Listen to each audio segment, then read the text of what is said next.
So the tryout will last about 5 to 7 minutes. Some of that will include us just asking questions ahead of time, and some of it will be the actual opening or closing. Prepare an entire opening or closing, but know that it's very unlikely that you'll finish it. You never know, we might let it go. It depends on how things are going, and if we have to speed things up, or if we have time, there's nobody going after you, something like that, then we'll hear the whole thing. So prepare the whole thing, but just what I'm saying is don't read too much into it if it turns out that you get cut off or something during the actual tryout. When doing it, it's going to be really important that you not rely on notes. If anything, maybe have like an index card with some bullet points. But probably the number one pitfall is reliance on notes and essentially reading from something. And there's no way to really captivate people when you're just reading from a piece of paper and you're not making eye contact. It doesn't work that way. So you'll want to write out what you think is an effective opening or closing. Practice it at home. Practice it on some friends. You can also use as much help as you want from actual practicing attorneys. There's no restriction or requirements when it comes to actually getting help ahead of time. And Jeremy made a good suggestion yesterday. If you can find somebody that's not a law student, that works too. So to try it out with. Because if somebody listens to your opening and by the end of it they don't really have a good idea of what happened in the case, then you're not doing it right. And you'll want to tweak it to make sure that a juror who has no idea what this case is about walks into the courtroom very early on into your opening statement, that they know what the case is about, and probably want to do that even if you're doing a closing, at least a little bit to recap what the facts are. And you can contact us, that's why we put our emails up there, and I have my phone number just because texting is always easy, but we can listen to your opening or closing and let you know what we think as well, which is what I did last year, and it was really beneficial. All right, and I'll tell you the other number one pitfall we see is pacing. People that are just walking back and forth while they're doing it. We want to move with purpose. All right. So I think that's pretty much at least what we have in terms of, I think what we'll probably do as well to help people understand how it should look is send out an email with some YouTube links. I believe Oleg has some YouTube videos of old trial team members delivering openings and closings, and you'll be able to see what they did and how they did. Friend, I might be one of them. The way that we're going to communicate links if we send them out and the fact pattern will be through the Twin page. So everyone needs to sign up for the Twin page. It is National Trial Competition. I think it's probably still 16, 17. Right, but is it 2016, 2017 National Trial Competition, or is it National Trial Competition 2016? The latter. You can find it. Natural trial. That's what I would think. Yeah. So you guys, what's that? Yeah. Yeah.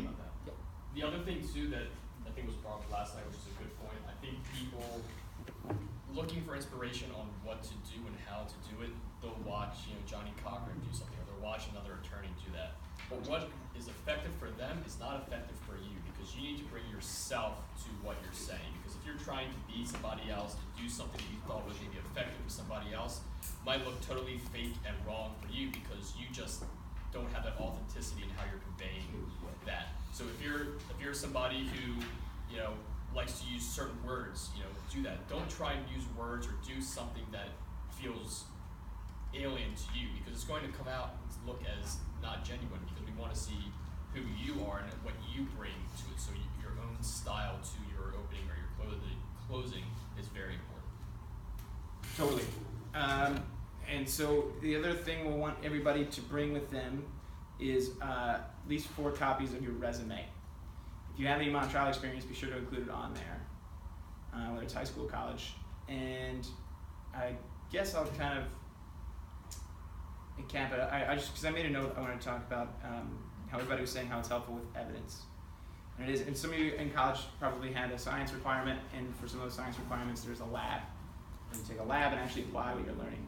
That's what I would liken it to, is that you're taking the evidence rules that in the evidence law that you'll be learning in evidence class, and get to apply it to a real fact pattern, to actually make objections, respond to objection arguments, explain why an exception does or doesn't apply, or and why something is improper.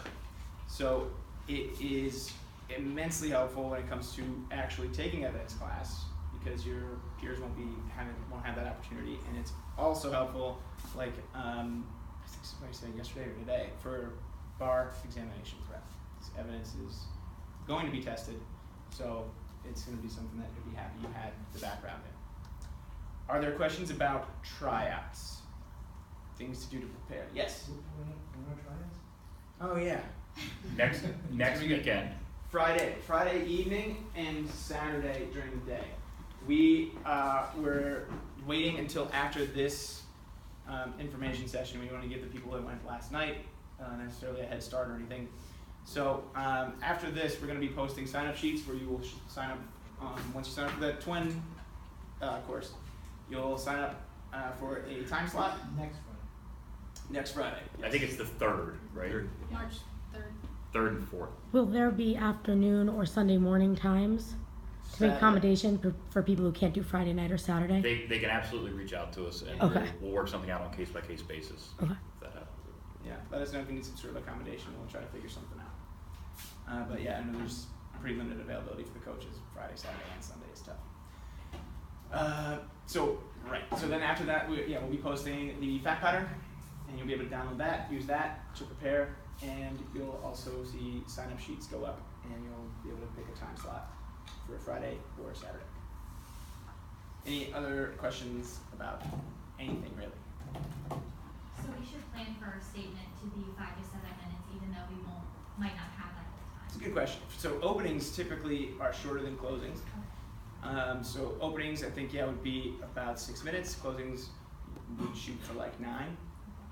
So that's about where you'd want it. And timing yourself isn't a bad idea either, to see how long it takes when you deliver it. I think you had a question. Yes, thanks for Ashley, because I don't know anybody else's background. I know you're on journal as well. How was it for you last year doing the trial team as well as journal? I would highly recommend doing both. I didn't find it to be a huge problem as far as workload. I also did a ton of other things, honor board stuff like that, and I didn't find it to be a huge problem, but you have to be able to manage your time. And in the fall, it's like they said, it's only Wednesday nights for a few hours. It's a lot less work than what you're gonna see after finals in the beginning of spring. And with journal, it's actually that period where we're starting to write comments and stuff. So it actually worked out really well that you have to be able to manage your time, but it's not a huge burden, I would say, because there's only really like a month time for trial team where you're like really putting in a lot of work on the weekends and stuff like that. So Yeah, to kind of piggyback on that, moving beyond just the journal issue, this team really is built and scheduled to work around the most critical times of the semester. We will start fall practices a week or two into the semester to give you a week to get yourself grounded, get the courses figured out, know what you're doing. And then we'll kind of go on a hiatus for the first half of December to get through exams. So you will not be worrying about trial team stuff during your reading week or while you're taking exams. And then we'll hit the ground running hard towards the end of December and then through January when it's kind of a dead time for the rest of the academic program. So our most intense periods are outside of kind of the normal workflow of a law school semester. And that part of it's just the way the calendar falls, but a lot of it's also intentional. That, you know, this is an important team, we want to work hard, but we have a little bit of flexibility, so we focus it on non-critical times. And I will pitch, if you're gonna do journal, law form is the best journal ever. So do law form. Yeah, I did law review while doing trial team as well. I just pitched a law form. Oh, yeah, well, I'm not pitching one way or the other. I'm just saying, time management wise, it was something. Yeah, although I do agree with at the clinic. I was doing all those at the same time. It's pretty brutal, but it can be done. Any other questions? Yes. One follow-up. So there's quite a few people here. How many spots are available? You know, that's a moving target. We will, so for example, if there's like a first year evening student that we know can't take evidence the first semester or anything, like we'll take them on, they'll be sort of, to be able to take part in it, be sort of groomed in terms of learning the basics, and then the next year they'll be that much more ready and all that stuff, so in that case we might take more. It's, we have, how many returning? 4? 5 returning. Yeah. All right, so if we were gonna stick to last year's, what we're shooting for, that would be 7 spots.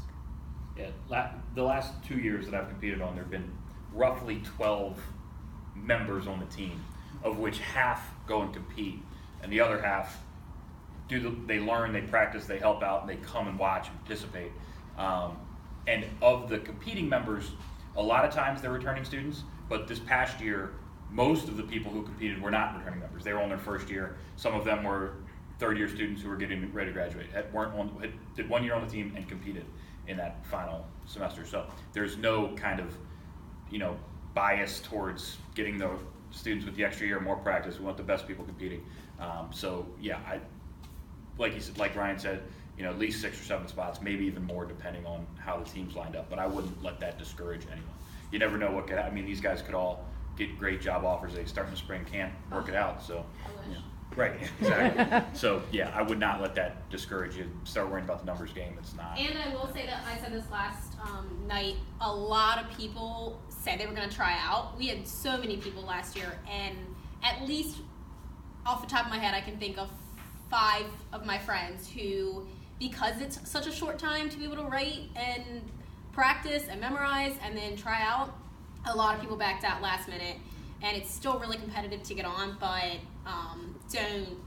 just grind out for the next week, and it'll really be worth it. Yeah, and once you're on the team, it is meritocracy. As in terms of who goes and competes, it is who shows themselves to be the most prepared.